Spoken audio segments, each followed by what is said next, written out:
Aló, muy buenos días con todos. ¿Cómo se encuentran esta mañana? Buenos días, Buenos días, Juan Carlos. Carlos. Buenos días. ¿Están?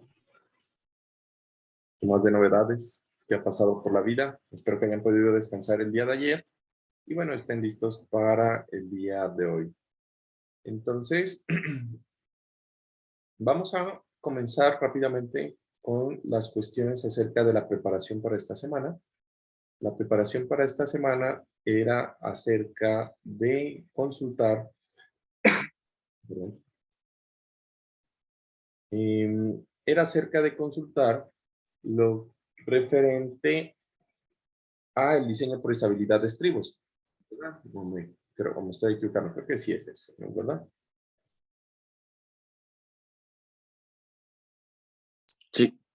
Sí, Juan Carlos. Listo. Entonces, ya tenemos pocos participantes en esta semana. Vamos rápidamente a mirar a quién le toca, ¿no?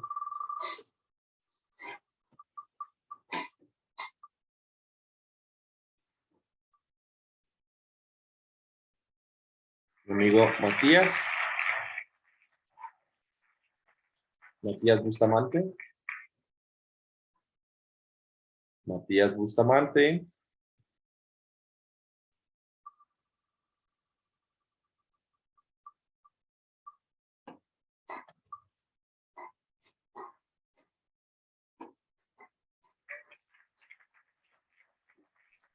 Ya comparto, Juan Carlos. Vale. Puedes activarle, por favor. Ya.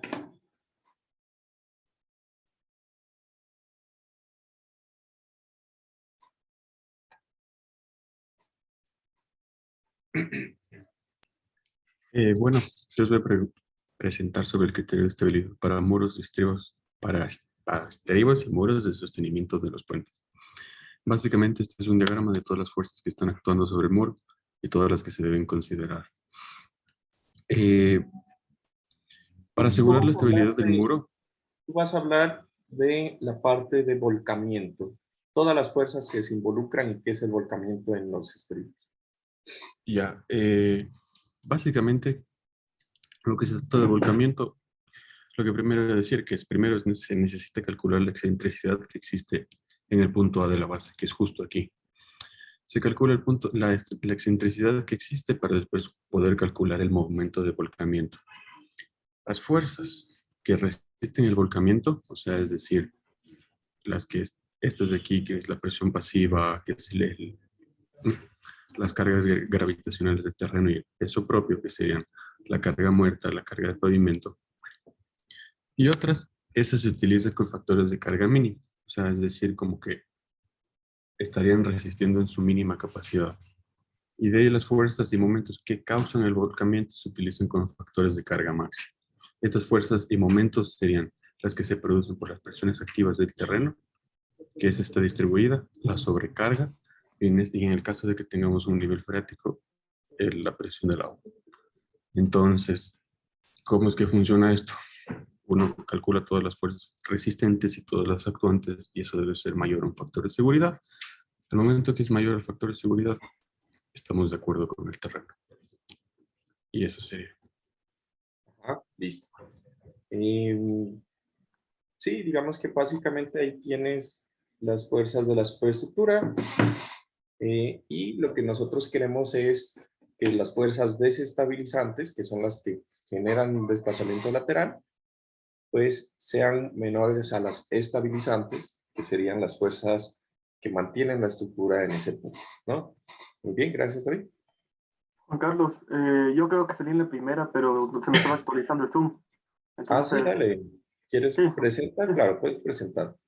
sí, para... A ver, comparto la pantalla. Era sobre el volcamiento, ¿no es cierto? ¿Perdón? Sobre el volcamiento era, ¿no es cierto? Esto de aquí. Ahí. Sobre No sé qué quieres que estabilidad. presente. No escuché todo lo que dijo David, pero si quieres, puedo Ya, hablar otra vez. David, hablaste de volcamiento. Tú hablas de deslizamiento, las fuerzas y qué es lo que estamos analizando. Ya, entonces, Ajá, el volcamiento y el deslizamiento son parte de las consideraciones para la estabilidad. Y el deslizamiento está con esta fórmula de aquí. Aquí están lo que es cada parte y depende de los ángulos de unas tablas. Es parte de la resistencia y tiene que ver con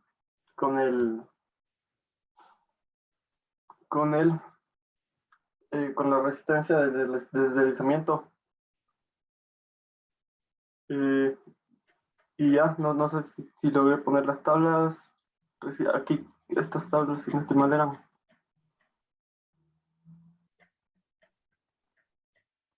Ajá, esta de aquí es una de las tablas del factor de resistencia para el deslizamiento. Este phi es del suelo. Este phi es el phi del suelo, que está en zootecnia. Y esta de aquí también es la otra tabla para calcular el deslizamiento. Y ya, o sea, esto reemplaza en la fórmula de acá y teóricamente ya se calcula el deslizamiento. Gracias, Matías. Ya.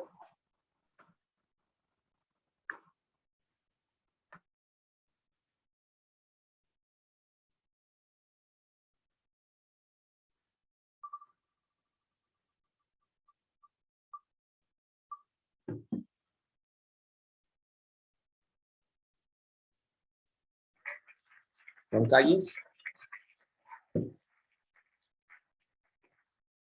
Juan Calles. Juan Calles.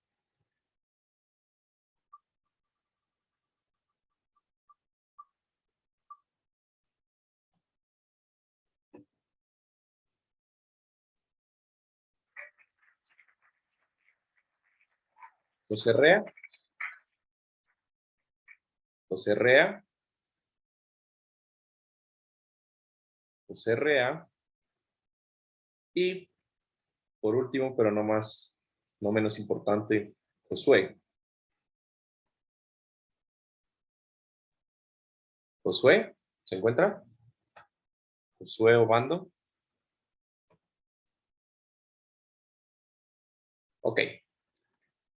Entonces, hoy vamos a hablar un poco acerca de dos cosas que son bastante fundamentales para el diseño y que realmente, digamos que es una de las cosas un poco complejas de ver, porque tiene que ver con un análisis estructural que se vuelve iterativo dentro de la estructura del estribo.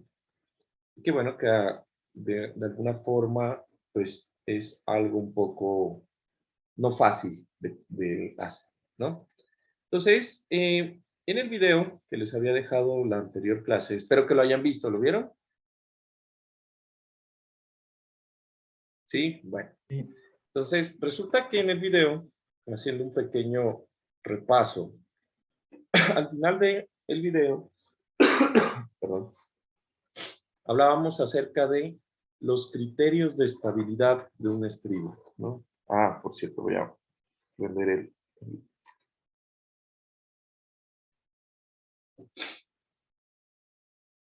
Y puntualmente hablábamos acerca de lo que es el diseño sísmico de estos elementos. Entonces, quiero que piensen un poco cuál es el problema con los estribos. Cuando nosotros tenemos el estribo, lo que va a suceder es que este elemento va a tener una función muy importante dependiendo de cómo está conectado a la superestructura. Puede ser que genere una resistencia de rigidez para soportar cargas laterales y verticales, o puede ser que debido al sismo también genere un componente de masa en la estructura. Ya vamos a hablar un poquito de eso. ¿Listo? Entonces, nosotros decimos que cuando tenemos el diseño sísmico, el estribo va a producir o puede tener, ¿sí?, fallas debido a sismo de dos categorías, la que es las fallas por estabilidad y las fallas en los componentes estructurales del estribo.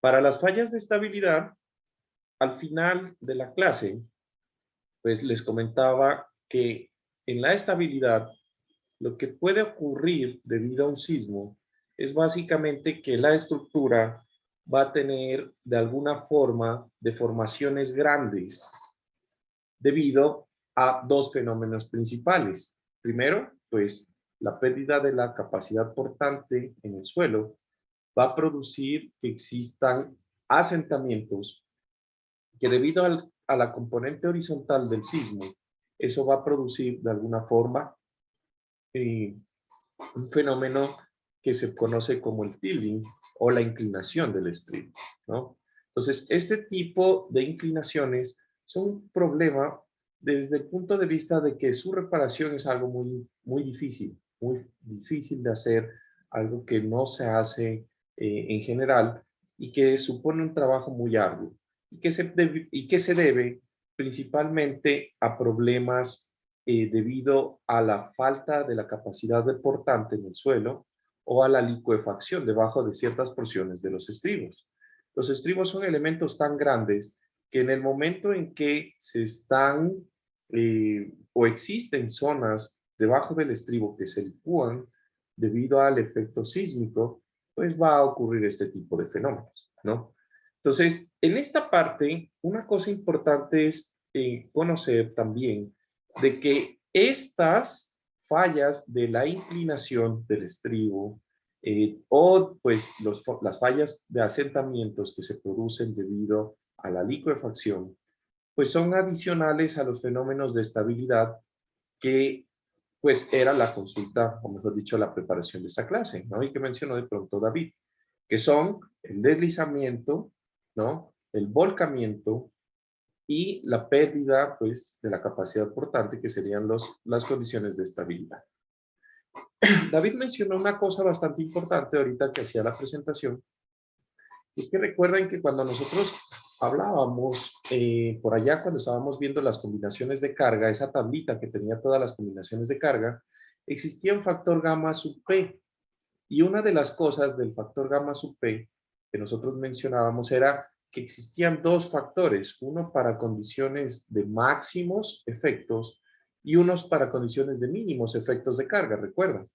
Entonces, ahorita cuando estaba hablando David acerca de esos mínimos, los criterios de estabilidad están pensados para que, por ejemplo, en este caso, que yo estoy evaluando el estribo, si yo tengo una fuerza resistente, que es el peso propio del suelo, por ejemplo, el peso propio del estribo, pues yo los voy a multiplicar ese peso propio por el factor gamma sub P mínimo, de tal forma de que ese valor se haga más pequeño y el momento de volcamiento sea más grande y pueda ser que yo tenga un factor de seguridad más grande. ¿Se entiende? Esto es una aplicación de esos factores gamma sub P que nosotros tenemos durante o en el diseño de estas estructuras. ¿Listo?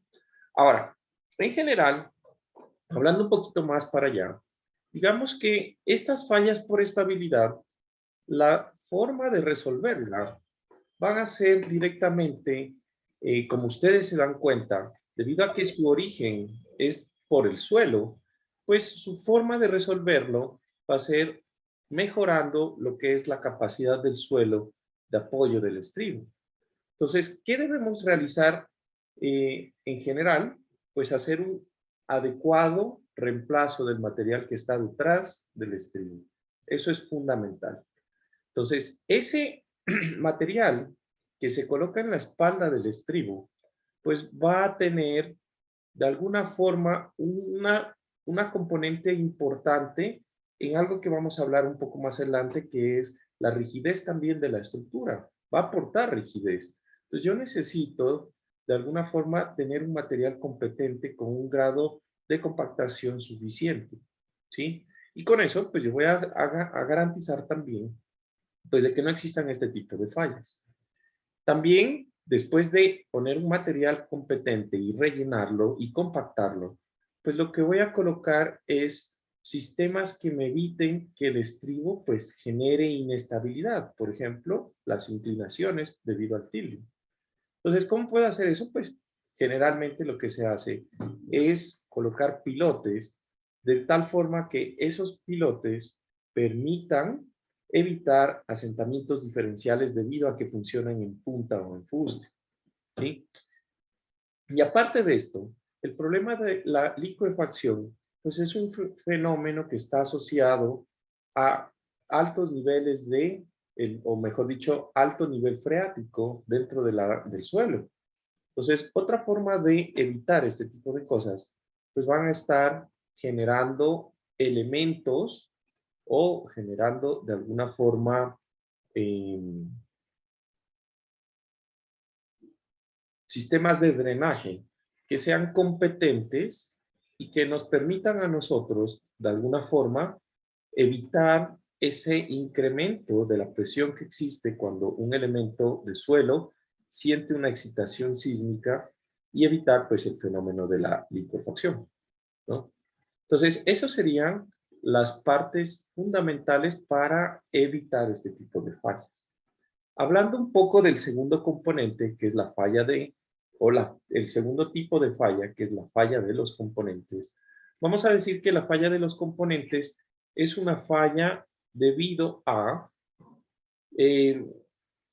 netamente el daño estructural en elementos que se consideran como estribos, o mejor dicho, como fusibles dúctiles dentro del estribo. ¿Listo? Entonces, a respecto de esto, lo que podemos decir es que esas presiones, cuando el puente se desplaza lateralmente debido al sismo, recuerden que el puente tiene dos sentidos fundamentales. Va a tener un sentido longitudinal que está asociado también a un periodo longitudinal. Y va a tener un sentido transversal asociado a lo mismo. Entonces, en este caso, en el momento que el puente se desplaza, yo voy a tener dos tipos de estribos. Los estribos que son tipo monolíticos o los de estribos que son de tipo diafragma. Los estribos que son monolíticos, pues directamente van a generar fuerzas que se transmiten de la superestructura a lo que sería el estribo directamente al elemento de estribo y van a generar pues daños debido al cortante en el elemento y a las presiones que se generan por un comportamiento pasivo del suelo que está como material de relleno. ¿Listo? Sin embargo, en este caso, pues como actúan como un elemento, digamos, único y monolítico, pues las fuerzas en este sistema, los daños van a estar concentrados directamente en todos los elementos del estribo debido a su conexión. En los estribos que son, por otro lado, de tipo silla, en estos yo voy a tener medidas de control, ¿no? Entonces, por ejemplo, yo voy a tener los apoyos elastoméricos en los cuales el apoyo va a permitir un nivel de deformación en el cual el estribo lo único que va a estar sintiendo es una carga vertical en un bloque macizo de hormigón que no va a fallar o no va a sentir ese problema. Sin embargo, bajo ciertas condiciones de desplazamientos extremos causados como por ejemplo por el sismo, pues yo voy a tener dos formas de generar una resistencia adicional, ¿sí?, en este tipo de estructuras. Y va a ser los famosos muros wind wall y back wall, o el muro cortina, o los muros cortina, y los muros que se conocen de espalda, el muro espalda, ¿no? Entonces, en estos muros, prácticamente yo me estoy refiriendo a el siguiente sistema. Supónganse que ustedes tienen un estribo que tiene estas características. ¿Listo? Entonces, el muro back wall, cuando yo tengo un estribo tipo silla, va a ser el muro que está en la parte de atrás y que va a tener la misma profundidad de la superestructura de nuestra edificación. O sea, ese que se está moviendo, que se muestra con esa flecha de ese punto. Los muros wind wall van a ser estos muros cortinas laterales que van a servir como un sistema de confinamiento del relleno que está detrás de lo que sería el muro. ¿Se entiende cuáles son los muros wind wall y back wall? ¿Sí? ¿Se entiende? Sí. Juan Carlos. Sí. Listo. Entonces, quiero que se fijen en alguna cosa. Imagínense que por algún motivo el puente se desplaza lo suficiente para que el apoyo elastomérico, ¿sí?, ya empiece a deformarse tanto que la superestructura coge y empieza a golpear en el sentido longitudinal al muro de espalda o al backbone. En este caso, pues en esta imagen, los apoyos elastoméricos se los conoce o se los llama en inglés los bearing pads, ¿no? Entonces, la superestructura se desplaza tanto que golpea contra el muro. Entonces, lo que va a suceder es lo siguiente. Primero, el muro va a tener una rigidez inherente pues a un sistema elástico de deformación. En el momento en que ese muro se deforma, pues va la estructura a soportar una fuerza resistente que va a impedir que la superestructura se siga desplazando longitudinalmente. Pero puede llegar el caso en el que esa fuerza o ese desplazamiento transmitido sea lo suficientemente grande para que la estructura del muro empiece a tener deformaciones grandes y empiece el suelo a actuar en una forma pasiva. ¿Recuerdan? En cimentaciones, el suelo está actuando en una forma pasiva cuando una estructura empuja el suelo. ¿Estamos de acuerdo? En este caso, pues el muro backwall empieza a empujar el relleno que está detrás del estribo. Si ese relleno se sigue deformando o la deformación es tan grande, pues lo que va a pasar es que el muro backwall va a tener unas deformaciones debido a la distribución de presiones, debido al esfuerzo que se produce, que el muro empieza a romperse. ¿Estamos de acuerdo? Entonces, el componente que se va a romper o que va a fallar va a ser el muro de espalda o el muro backwall en el sentido longitudinal. En el sentido transversal, resulta que yo tengo estos elementos que yo tengo aquí sombreados con verde, son unos elementos de protección que se llaman llaves de cortante o shear keys. Estas llaves de cortante son elementos que me permiten prevenir que el puente bajo desplazamientos laterales se desplace y salga del estribo.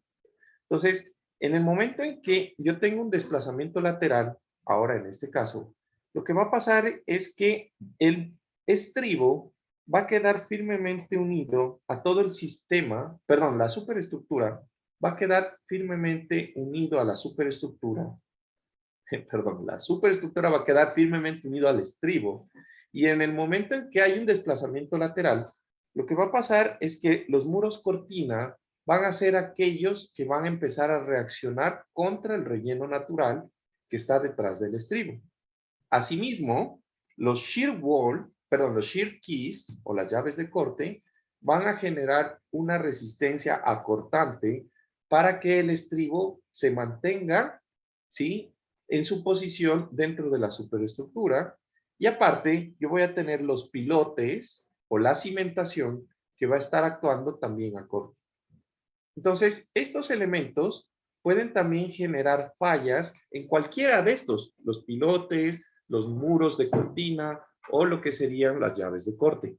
Entonces, todo este sistema de elementos que soportan las cargas, pues son los elementos que pueden generar o que pueden tener algún nivel de daño. ¿Listo?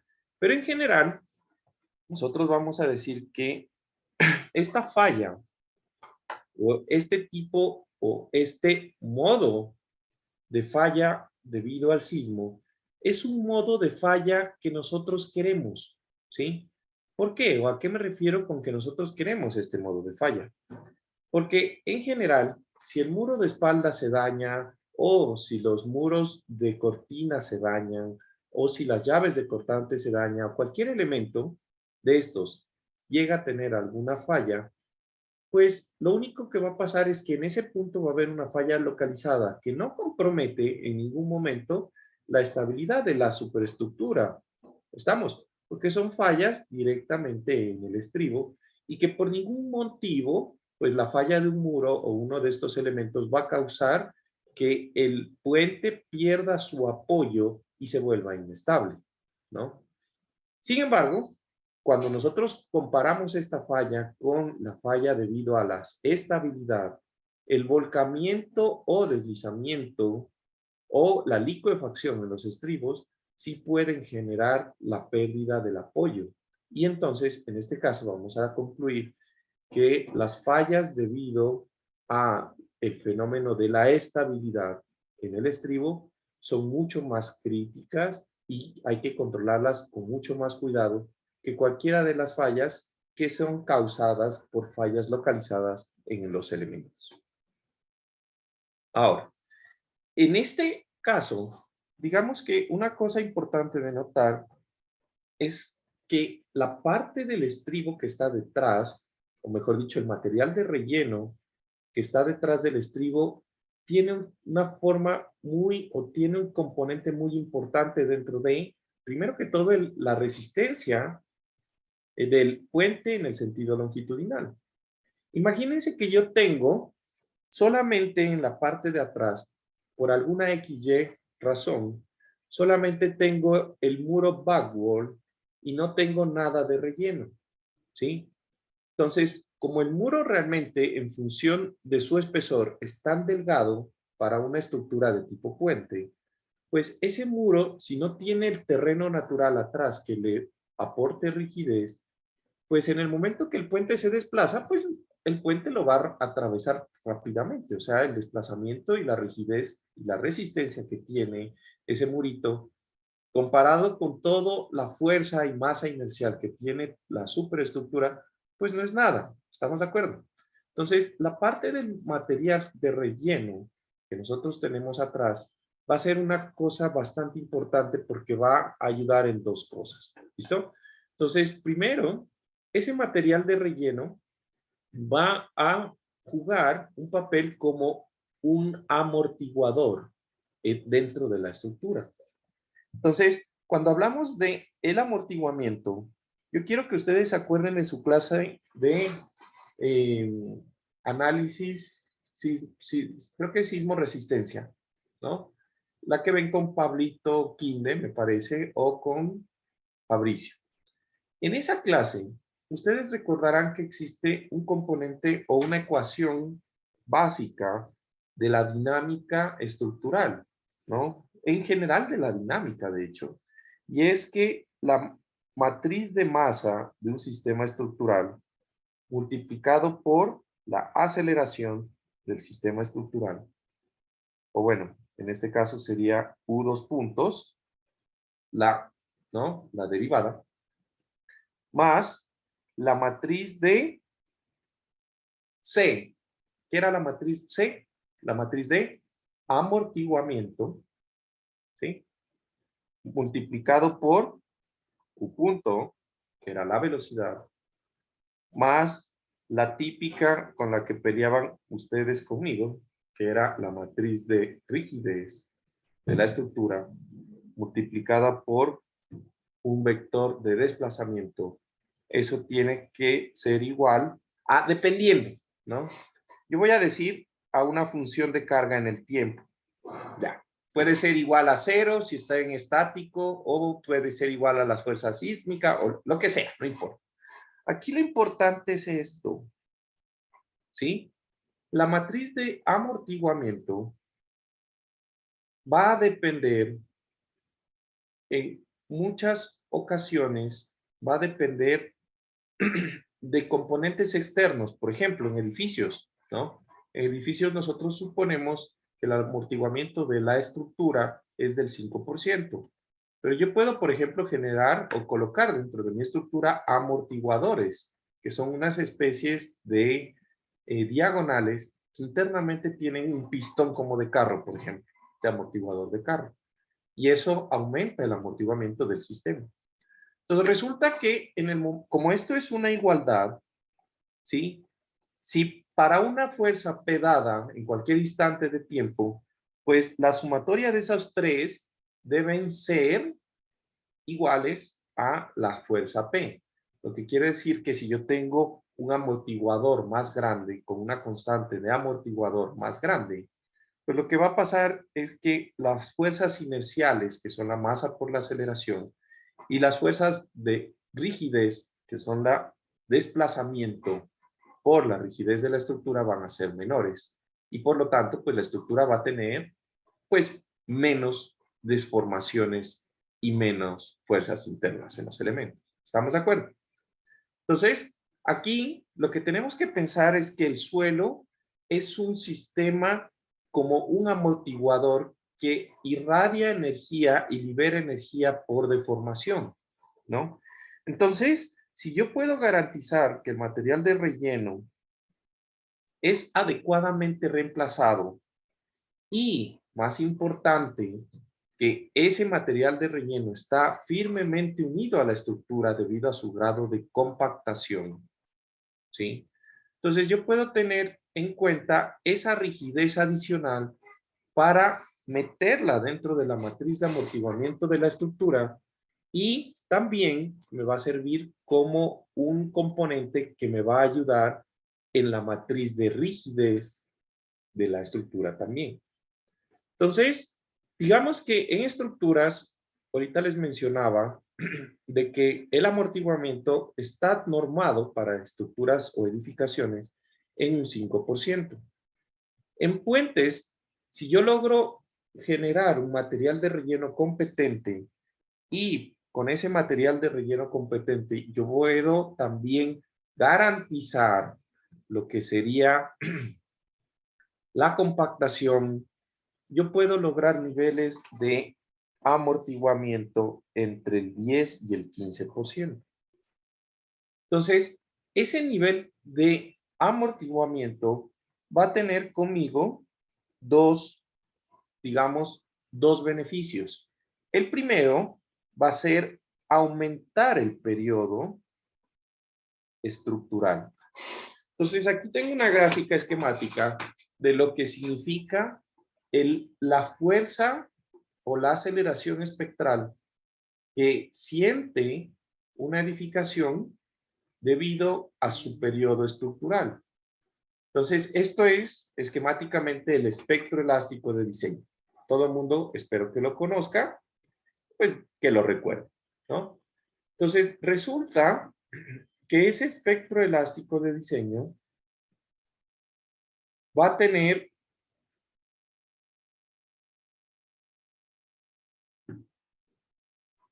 una característica y es que para estructuras, por ejemplo, que tengan un periodo estructural 1, ¿sí? Cualquiera, pues ese periodo estructural 1 va a estar asociado, perdón,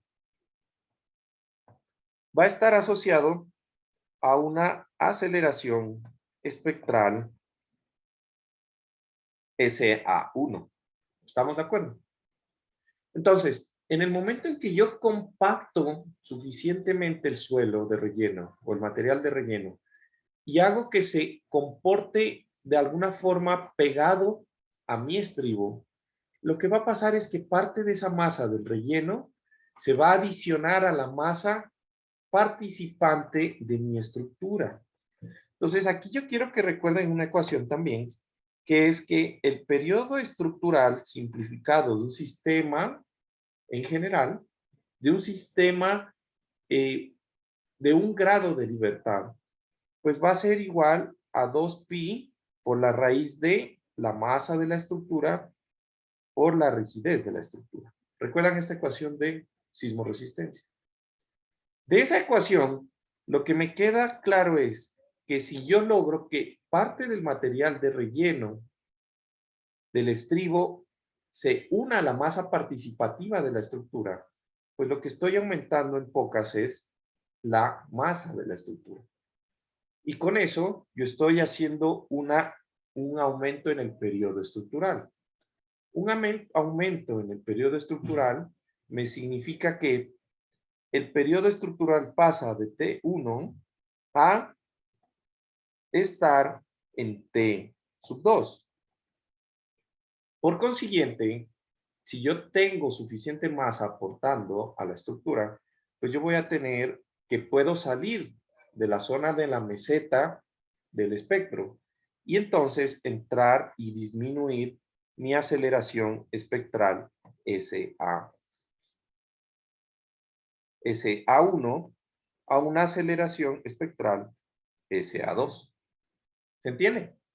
En pocas, ¿qué estoy haciendo? Estoy flexibilizando mi estructura, haciendo, y con esto yo gano, es una disminución de la fuerza sísmica que actúa en ella. ¿Listo? Pero eso no es todo. Resulta que ustedes recordarán que en el momento en que yo tengo un sistema oscilando, si yo aumento el amortiguamiento, pues van a ocurrir dos cosas. El amortiguamiento estructural puede ser de carácter subcrítico, crítico y supercrítico. ¿Recuerdan esa parte? ¿Sí? ¿No? Más o menos. Subcrítico, crítico o supercrítico. Cuando nosotros tenemos un amortiguamiento crítico, lo que pasa es que la estructura no oscila. ¿Recuerdan? El amortiguamiento crítico hace que la estructura, yo la desplazo y eso, y pum, vuelve de una prácticamente sin vibrar. Eso no ocurre en las estructuras, obviamente, ¿no? De hecho, hay estructuras que se diseñan para que estén funcionando en ese rango de amortiguamiento, pero eso no es verdad. ¿Listo? De hecho, un amortiguamiento crítico significa un nivel de amortiguamiento igual al 100%. Lo que quiere decir que las estructuras pues están trabajando en un rango del 5 al 10% de ese amortiguamiento crítico. Bueno, esa parte es dinámica estructural, ¿ya? Con lo que voy aquí es lo siguiente. Resulta que si algo tuvieron que recordar de análisis sísmico, es que en función del amortiguamiento, yo voy a tener también desplazamientos más pequeños, ¿no? Para dos estructuras en las cuales yo tengo la misma fuerza aplicada en el tiempo, aquella que tenga mayor amortiguamiento, pues va a tener menor desplazamiento. ¿Estamos de acuerdo con eso? ¿Recuerdan? Entonces, ¿yo qué quiero o qué busco con aumentar el amortiguamiento debido al relleno natural de mi estructura? Pues yo quiero es disminuir el desplazamiento que se va a producir en mi estructura. Eso es lo que quiero. Esto es importante por dos cosas. Porque cuando yo flexibilizo mi estructura, naturalmente, debido a su rigidez, para una misma fuerza, el desplazamiento se incrementa porque ha perdido rigidez. ¿Estamos? ¿Listo? Porque tiene más masa.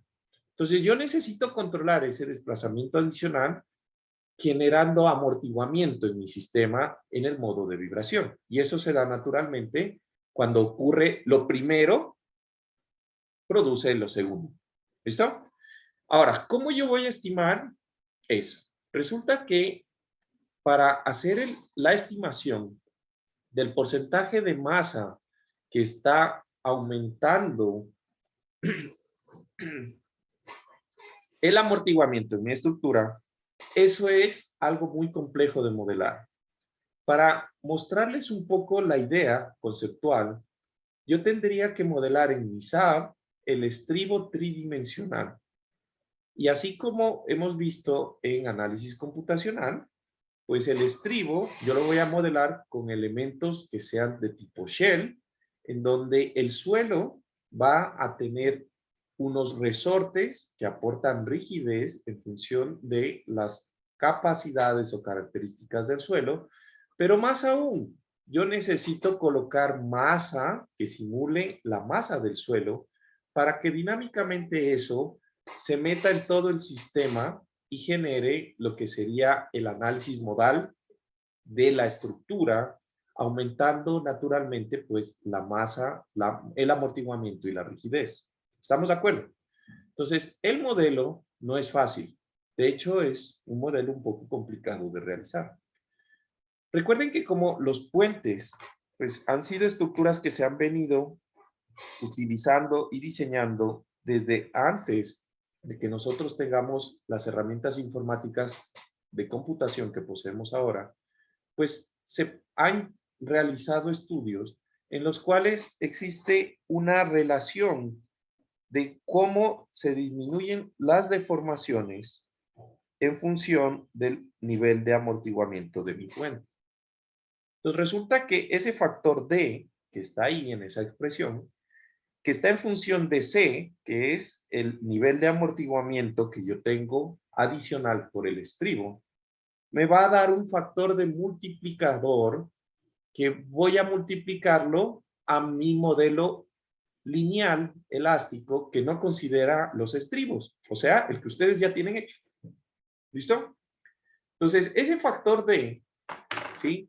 Lo que va a pasar es que si en mi modelo me dice que el desplazamiento de mi estructura en el sentido longitudinal, lo que sea, es 10 centímetros, yo voy a multiplicar el factor de 10 centímetros por D y ese va a ser mi desplazamiento que voy a considerar, ojo, teniendo en cuenta el efecto del material de relleno detrás del estribo.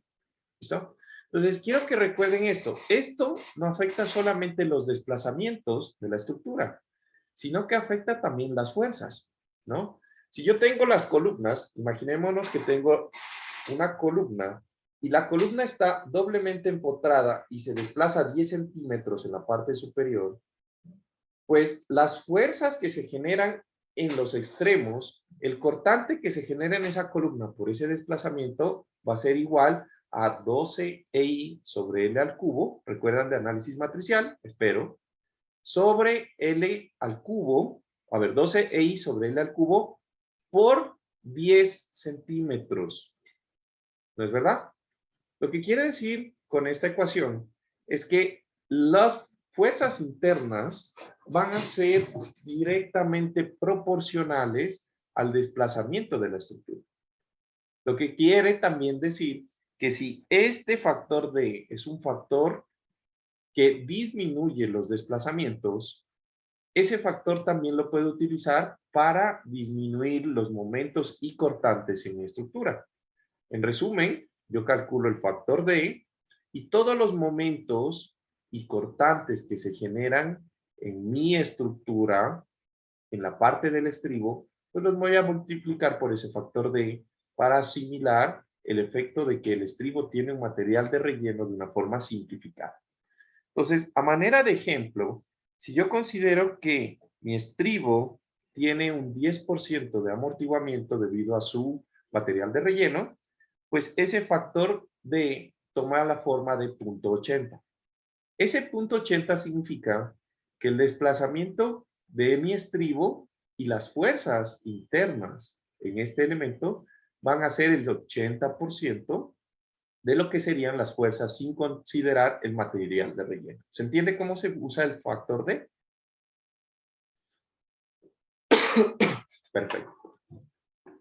Ahora, aparte de eso, digamos que una de las cosas también fundamentales en este diseño de estos elementos va a ser lo referente a las presiones que se generan en los elementos que están en contacto con el suelo.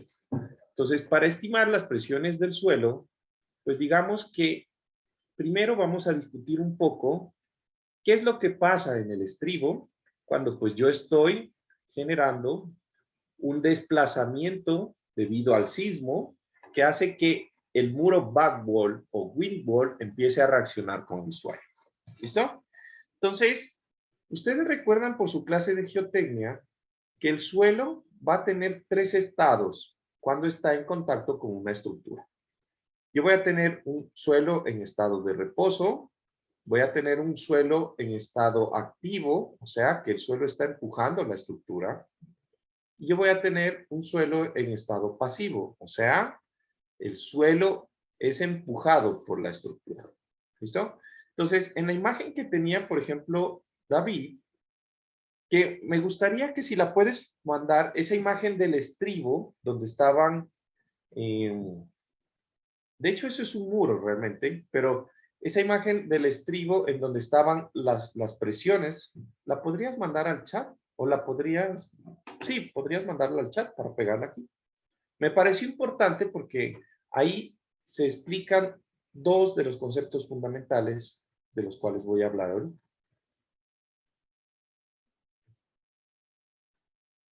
Y es lo siguiente. El estribo, dependiendo de cómo se desplace debido al sismo, pues va a tener un comportamiento mixto, en el cual en un instante, pues el estribo va a estar, o el material del estribo, va a estar en un estado activo de presión y que posteriormente, cuando el sismo cambie de dirección, pues va a pasar nuevamente a un estado pasivo de presión. Gracias, David. ¿Listo? Entonces, esta es la imagen que tenemos. Entonces, resulta que si nosotros analizamos esta imagen, yo voy a tener aquí en mi estribo la sobrecarga debido a los vehículos, por ejemplo. Recuerden que los vehículos pues tienen que pasar por el estribo, por el relleno natural, y eso entrar a la superestructura, que en este caso pues la superestructura la voy a idealizar con un cuadrito por acá. Debería estar aquí el estribo. ¿Listo? O la superestructura. Entonces, resulta que esta sobrecarga genera un empuje en el muro. ¿Estamos? Y ese empuje del muro hace que en este lado derecho, pues la estructura, el suelo, esté empujando el muro y por lo tanto exista una distribución, ¿sí?, activa de presiones. Por otro lado, en la parte después del muro, yo voy a tener que todo este relleno natural está siendo empujado por la estructura. Y entonces yo voy a tener una presión pasiva del suelo.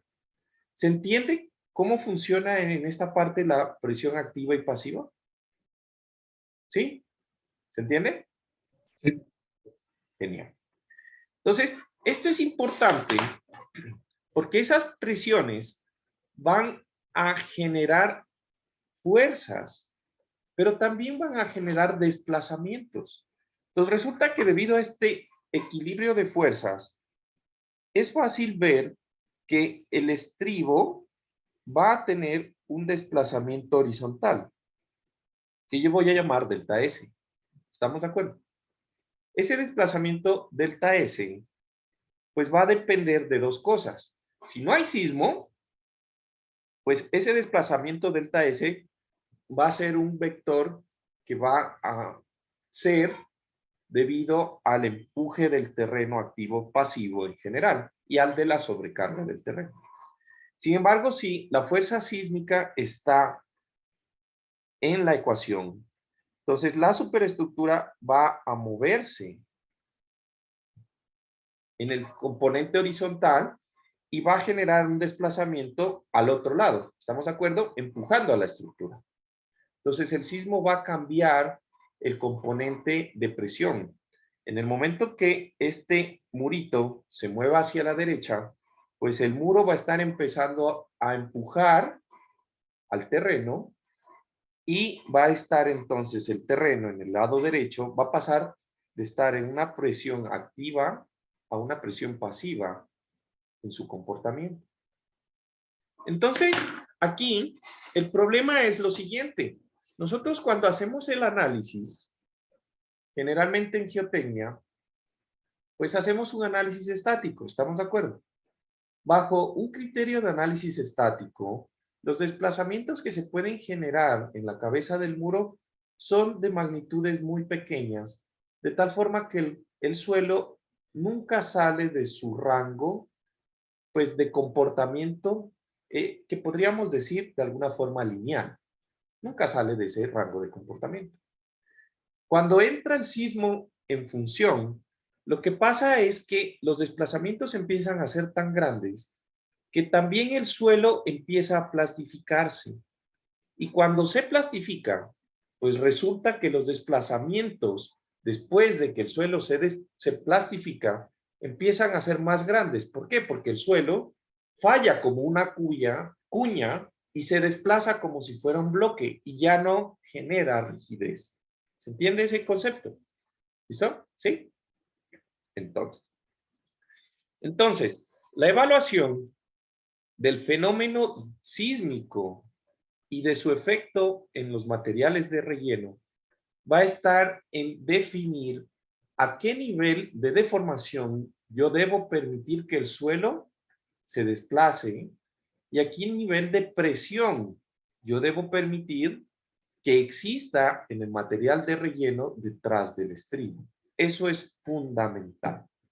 Entonces, para eso, lo que pasa es que en Estados Unidos, y de hecho el AASHTO y el Caltrans, ¿sí?, han hecho investigaciones en escala real de estribos y han hecho o han aplicado empujes para estimar a qué nivel de deformación y a qué nivel de esfuerzo el material granular que se utiliza como relleno típico para la parte posterior del estribo empieza a aportar o deja de aportar rigidez en el sistema y falla como una cuña.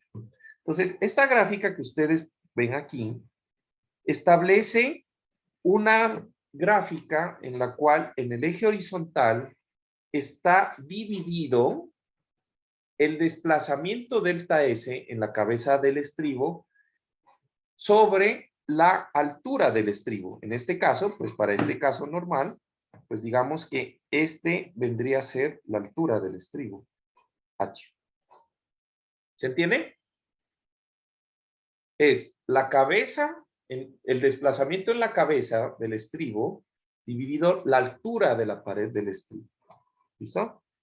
Esa relación es adimensional, ¿estamos de acuerdo? Y está puesta aquí en valores de la división de pulgadas de desplazamiento sobre pies de altura del estribo en el eje horizontal. En últimas, es un desplazamiento. ¿Estamos? Y aquí, en el eje vertical, lo que ellos midieron fue la fuerza lateral aplicada en la estructura. Y empezaron a mirar cómo se comportaba el estribo en este sistema. En esta gráfica hay dos modelos. Un modelo idealizado, que es la línea, en este caso, punteada, y un modelo real, tomado de un espécimen real en mi estructura y en general, pues, del análisis. Entonces, yo me voy a enfocar solamente en los resultados de la línea entrecortada, que son los experimentales. Aquí ustedes pueden evidenciar principalmente tres rangos. Yo voy a tener un rango en los cuales el suelo no está aportando rigidez realmente y lo que el desplazamiento que está sintiendo la estructura es en función a la rigidez del muro cuando se deforma, ya que es un elemento de hormigón. Estamos. Pequeños valores de deformación. Una vez que el muro alcanza una deformación suficiente, pues el material de relleno, ¿sí?, o el muro empieza a dañarse y por lo tanto existe una pérdida de rigidez en el sistema muro-suelo. Y entonces, esa pérdida de rigidez está acompañada a que el suelo es el material que empieza a soportar el desplazamiento y la fuerza lateral en el estribo. Eso llega hasta un punto en el cual el suelo se plastifica y falla como una cuña. Y en el momento en que falla como una cuña, ustedes pueden darse cuenta que sin incrementar la carga,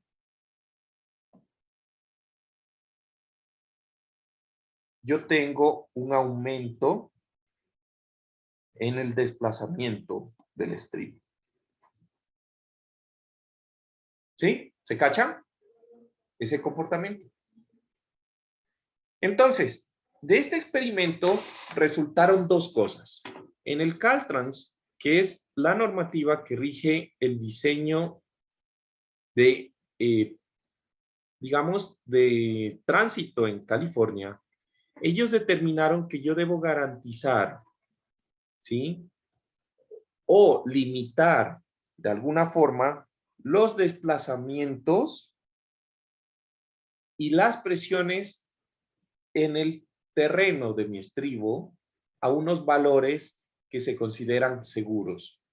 Entonces, para evitar esa falla de cuña, yo debo evitar o debo generar que exista un desplazamiento máximo de 61 milímetros en la cabeza del estribo y que a ese desplazamiento esté asociado un máximo esfuerzo en el suelo de 369 kilopascales. ¿Cuándo ocurre? ¿Listo? Entonces yo debo tener menos de 369 kilopascales de esfuerzo y menos de 61 milímetros de desplazamiento en el estribo. Entonces, resulta que esto va a estar en función de algo súper importante que es cómo yo modelo esto. Entonces recuerden que los estribos se modelan o se deben modelar como un apoyo que genera o un resorte que genera rigidez en mi estructura. Entonces esa rigidez de mi estructura es bien importante porque va a depender mucho, ¿sí?, de el tipo de material que yo uso como estribo, perdón, como material de relleno, que es muy difícil, ¿estamos de acuerdo? Es bien difícil evaluar ese tipo de cosas. Entonces, la metodología que propone el Caltrans para el diseño de estribos es la siguiente. Yo voy a hacer mi modelo y voy a coger y voy a poner resortes para modelar la rigidez del suelo. ¿Listo? En esa rigidez o ese resorte, yo lo que voy a hacer es hacer un proceso iterativo en el cual voy a colocar una rigidez inicial que va a estar estimada en un valor de 50 kips por pie, por pulgada por pie, ¿sí? Y cuya valor lo voy a colocar en SAP y voy a realizar el análisis estructural. Una vez que yo hago el análisis estructural, como estos son resortes, lo que va a pasar es que al final, debido a la fuerza sísmica, carga muerta, etcétera, etcétera, etcétera, pues la estructura va a tener, en esos resortes, van a tener unas fuerzas. Esas fuerzas, divididas por el área en la cual está actuando y que yo discreticé el modelo, pues van a generar una reacción y un esfuerzo. Ese esfuerzo es el que no debe superar los 3.69 kilopascales. Y el desplazamiento en el resorte, ese desplazamiento es el que no debe superar los 61 milímetros. Entonces, aquí pueden haber dos cosas, ¿sí? Puede ser que debido a las fuerzas, o de hecho pueden ocurrir tres cosas. Debido a las fuerzas, en mi resorte existan un desplazamiento o una presión mayor a los valores, ¿sí?, que están establecidos como límite. En ese caso, yo voy a aumentar la rigidez de mis 50 kips por pulgada y por pie y voy a volver a hacer el análisis en mi sistema estructural hasta que esos valores disminuyan. La segunda opción es que los valores sean mucho menores, en el cual, pues, el sistema, digamos que de alguna forma, podría estar adecuado, ¿sí? Y la tercera es que los valores sean totalmente o exactamente igual. Que eso sería, pues, lo ideal, ¿no? Entonces, al final, el problema, lo único que resulta como problema es es que existan valores superiores a esos valores de desplazamiento y esfuerzo. ¿Listo? Ahora, una vez que yo tengo el análisis, lo que voy a hacer es que voy a calcular un factor que se conoce como el factor R sub A. Ese factor R sub A es un factor que me va a ayudar a definir ciertas cosas en mi estructura. ¿Listo? Entonces, primero, el factor R sub A se calcula como una división entre el desplazamiento delta sub D, que es el desplazamiento que yo obtengo en la cabeza de mi estribo debido al análisis estructural. En este caso, pues estamos de acuerdo que ese desplazamiento va a estar influenciado por la rigidez a carga lateral de mi estructura, pero también va a estar influenciado por esta rigidez inicial en el estribo que impide que la estructura se desplace en mi modelo estructural. ¿Se entiende esa parte? ¿Es verdad? ¿Sí? ¿Sí? Ok. Entonces, ese desplazamiento de demanda lo voy a dividir sobre el desplazamiento efectivo que causa que el material del estribo falle como cuña o que genere fluencia en general. En esa división, pues eso me va a dar un número. Y ese número me va a definir algunas cosas. Por ejemplo, si ese valor es menor a 2, me está indicando que la rigidez de la estructura en general está grandemente influenciada por la rigidez que aporta el material de relleno en mi estructura. De tal forma de que el análisis de mi suelo, yo lo debo hacer, o del material de relleno, lo debo hacer con un método más sofisticado, en el cual yo considere la distribución espacial del suelo y el aporte de rigidez del suelo de una forma en la cual yo modele la estructura, yo modele todo el estribo, modele los pilotes y vea realmente cuál es la rigidez de mi sistema. ¿Listo? El segundo caso es que ese valor sea muy grande, o sea, un valor mayor a 4. En ese caso, ¿qué es lo que me está queriendo decir? Pues de que el desplazamiento por cargas laterales es 4 veces el desplazamiento que hace que el material fluya y ceda como una cuña. ¿Estamos de acuerdo? Entonces, ¿cómo ocurre eso? Lo que me está diciendo el método es de que el suelo, a esos niveles de desplazamiento, pues realmente no está aportando rigidez porque se está desplazando como si fuera una cuña. Entonces, ¿yo qué tengo que hacer? Despreciar el aporte del material de relleno en el estribo, cosa que yo no quiero. ¿Estamos de acuerdo? ¿Qué puedo hacer para eso? O sea, en últimas, lo que me está diciendo es que mis columnas, que ayudan a la rigidez lateral, en mi estructura, están demasiado flexibles y debo generar mayor rigidez para que aporte más la estructura y no aporte tanto el material y el material no alcance la cedencia o la fluencia en el suelo. ¿Se entiende? Ahora, ¿qué es lo que nosotros esperamos? Si yo no me quiero complicar, yo voy a lograr o debo lograr tener un factor R sub A entre 2 y 4. ¿Qué significa tener un factor R sub A entre 2 y 4? Pues básicamente eso me dice de que el aporte de rigidez del material del estribo no es lo suficientemente grande para que rija todo la rigidez lateral en el sentido, pero tampoco es la suficientemente pequeña como para que el material falle como una cuña, ¿sí? Y entonces solamente yo desprecie el suelo. Entonces, si yo estoy en el rango deseado, que sería el rango entre 2 y 4, pues lo que va a pasar es que ahí yo puedo hacer un proceso iterativo, en el cual voy a ir cambiando la rigidez inicial caso I, ¿sí?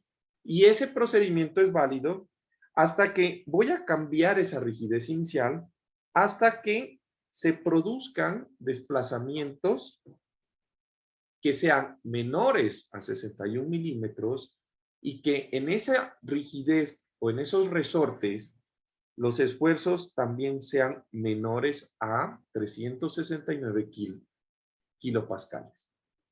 Este es el rango en donde para puentes típicos yo quisiera estar. ¿Listo? ¿Se entiende esa parte? ¿Cómo funciona? ¿Preguntas? ¿Todo bien? Sí. Genial. Listo. Ahora, en este caso, una vez que yo ya tengo determinada la rigidez que cumple esos valores, entonces yo puedo ya diseñar mi estribo. ¿Listo? ¿Por qué? Porque ya tengo el nivel de rigidez que aporta el suelo, tengo las fuerzas que se transmiten al estribo y lo único que yo tengo que ya es finalmente diseñar ese elemento. Entonces, para el diseño de mi elemento, yo debo entender cuáles son los valores que aportan rigidez y cuáles son los elementos que yo debo diseñar en cada caso. ¿Listo? Entonces, yo voy a diferenciar dos sistemas. Primero que todo, los estribos monolíticos. Y segundo que todo, pues los estribos. ¿Cuáles eran los otros tipos? A ver si se acuerdan.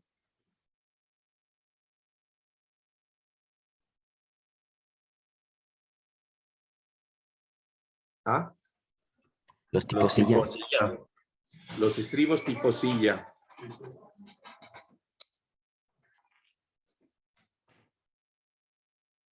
Ahora, esos estribos monolíticos y tipo silla. Resulta que en cada uno de estos tipos yo voy a tener una diferencia. ¿Listo? Entonces yo puedo tener estribos monolíticos que tengan cimentación. ¿Estamos? O sea, que tengan una losa de cimentación en las cuales de esa losa se pegan los pilotes. ¿Listo? O yo puedo tener estribos monolíticos o tipo silla en donde no existe esa losa de cimentación y directamente van a estar los pilotes. ¿Se entiende? Entonces, la diferencia entre el uno y el otro va a estar en cuáles son los elementos que van a soportar las fuerzas. Entonces, voy a explicar los estribos que son monolíticos y que tienen una fundación, una cimentación, y que a partir de ella están los pilotes. ¿Listo? Entonces, quiero que piensen en una sección transversal del estribo monolítico. En la sección transversal del estribo monolítico, yo voy a tener que la fuerza sísmica es un vector que yo voy a llamar EQL, que es representado con esta fuerza aquí. En el momento que el sismo hace que el puente se desplace en el sentido longitudinal, EQL, ¿sí? Los fenómenos o los elementos que soportan la fuerza van a ser tres elementos. Primero, pues como es monolítico la superestructura, pues el primer elemento que sufre daño por cortante va a ser el muro que está atrás, el back wall del sistema. Ese que yo he sombreado con esas líneas rojas. Una vez que ese se daña, pues yo también voy a tener la ayuda del suelo, que ya determinamos que aporta rigidez. ¿No es verdad? Y aparte de eso, pues yo voy a tener que la cimentación, como es una losa de cimentación, debido al peso del material y al peso del puente y del estribo, va a generar fricción entre la superficie del terreno y pues lo que sería el estribo o la losa. ¿Listo? Eso sería pues los valores en el sentido longitudinal. En el sentido transversal, yo voy a tener las llaves de cortante, ¿no es verdad? Entonces yo voy a tener tantas llaves de cortante necesite para evitar que el puente pues se salga en el sentido transversal. Pero también voy a tener los muros cortina que van a estar actuando o que van a tener una reacción contra el suelo. Yo voy a tener también la fricción de la losa con el suelo debido al peso y voy a tener a los pilotes actuando en corte. ¿Se entiende? ¿Cuáles son los mecanismos que yo debo diseñar? Entonces resulta que cuando yo tengo estribos que tienen cimentación, pues prácticamente la fuerza longitudinal, yo voy a hacer que la fuerza longitudinal del sismo debe ser menor a la resistencia del material de relleno del suelo sumada a la resistencia del elemento de diafragma a corte. Eso es lo único. Aunque existen más elementos, yo voy a diseñar para que solamente con estos dos, que es el suelo detrás del estribo y el muro, se logre soportar toda la fuerza sísmica longitudinal. Por otro lado, pues, para la fuerza transversal, esa fuerza transversal va a ser dada por lo siguiente. La fuerza de los muros cortina, ¿sí?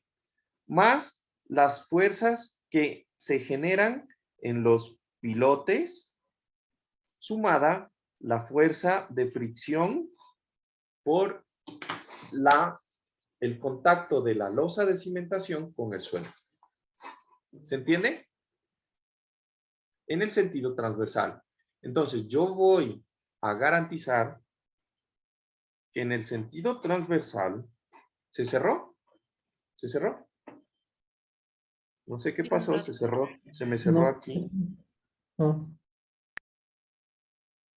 ¿Están viendo ahorita mi cuaderno?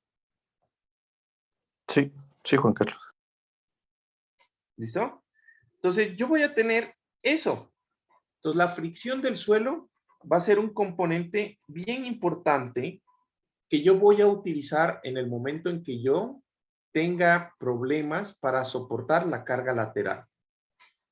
Entonces, cuando yo no tengo esa losa en la parte inferior del estribo, pues el cambio va a estar acá, ¿sí? Para soportar la fuerza lateral, yo lo único que voy a tener es dos cosas. La presión en los muros pantalla o la rigidez de los muros pantalla y solamente la resistencia de las pilotes. La resistencia de los pilotes a corte.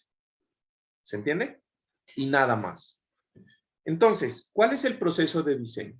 Ustedes van primero a diseñar un estribo que no tenga cimentación. ¿Sí? Eso, y van a, o sea, no tenga la losa de cimentación. ¿Listo? ¿Por qué? Porque construir esas losas de cimentación supone que yo tengo que hacer una gran excavación. Y realmente, si no se necesita, pues no hay que ponerlo. ¿Listo? Calculan la fuerza sísmica longitudinal y transversal. Y en el momento que ustedes calculan la fuerza sísmica longitudinal y transversal, evalúan solamente con la rigidez de los muros pantalla y la rigidez de los pilotes, si eso soporta la carga de mi estructura. Si se dan cuenta que no es suficiente, pues lo que hacen es adicionarle un componente que va a ser una losa de cimentación. ¿Se cachan? Siempre de menos a más. Siempre de menos a más. ¿Listo? ¿Cuál es la diferencia con estribos tipo silla? Digamos que en el momento en que yo tengo la parte de la silla, pues la diferencia va a ser la siguiente. En el nivel longitudinal, los estribos tipo silla, pues solamente la componente longitudinal del sismo solamente se va a considerar que es soportada por el suelo, nada más. Por el suelo y nada más. O sea que la silla, aunque existe y tiene una rigidez, en el momento en que eso se corte, va a ser una resistencia adicional que va a tener el puente en esa longitud. Pero yo no la voy a considerar como una fuerza resistente. ¿Listo? ¿Se entiende? Adicional, en la sección transversal, pues yo voy a tener solamente la acción de lo que serían las llaves de cortante, ¿sí? Los muros de cortina y en tal caso, si yo tengo en mi estribo tipo silla la cimentación, pues también la fricción y el contacto de este elemento con el suelo. ¿Listo? Por fricción. ¿Estamos? Ok. Ahora, una vez hecho este análisis, va a ocurrir dos cosas. Entonces recuerden, ustedes no tienen la cimentación, se dan cuenta que la fuerza lateral es más grande, colocan la cimentación y puede darse que en este caso ocurran dos condiciones. Que con adicionar o considerar la fricción del suelo con el estribo, usted tenga o cumpla la fuerza o su resistencia sea mayor que la fuerza sísmica. En este caso, pues, digamos que queda determinado que el estribo es suficiente y más importante, en su modelo, usted puede colocar en su modelo restricción al movimiento de su puente en el sentido lateral. ¿Se entiende? Eso es súper importante.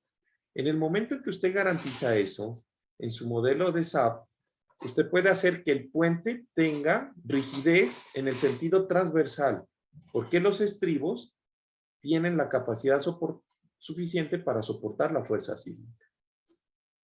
Sin embargo, puede darse el caso en que, aún colocando la losa, su fuerza sísmica transversal sea mayor a la resistencia. ¿Estamos de acuerdo? Puede darse ese caso también. En el momento en que ocurre eso, usted en su modelo de SAP debe dejar libre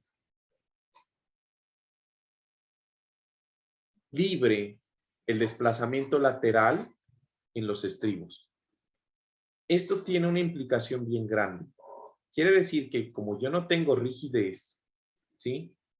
En el sentido transversal, el puente se flexibiliza y su periodo se aumenta.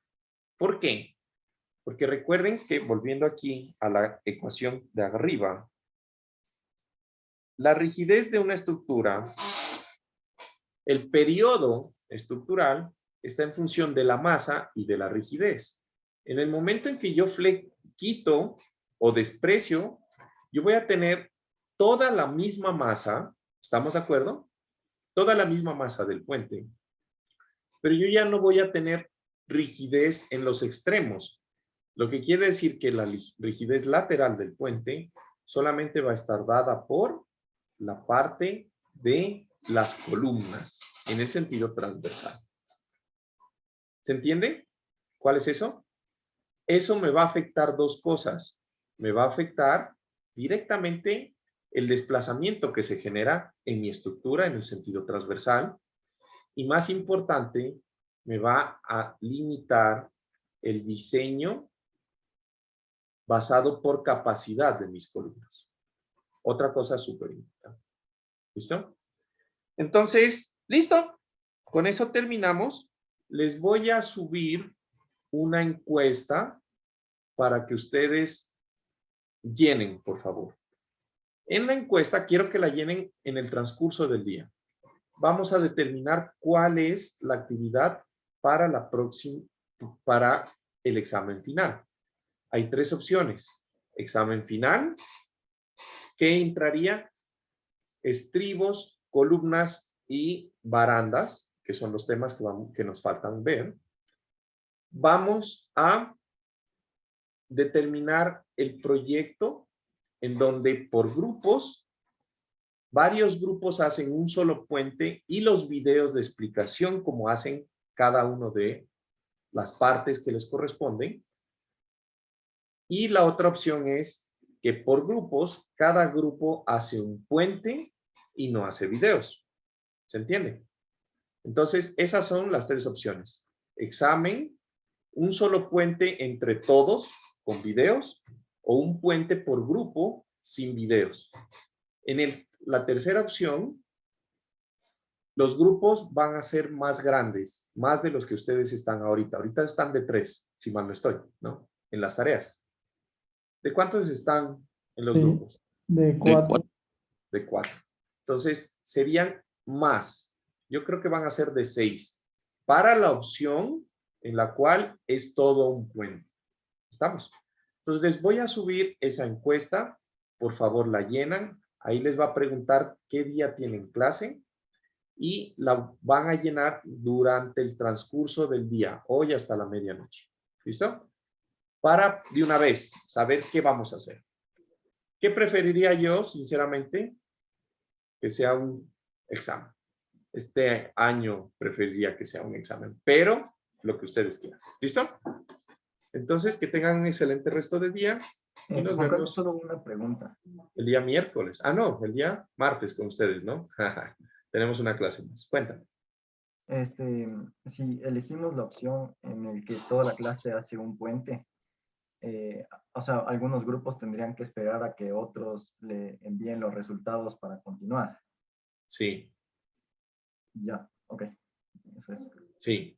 En esa opción pondríamos fechas de entrega para, por ejemplo, fechas de entrega, entre todos nos reunimos y ponemos fecha de entrega para los modelos, porque uno necesita los modelos, ¿sí o no?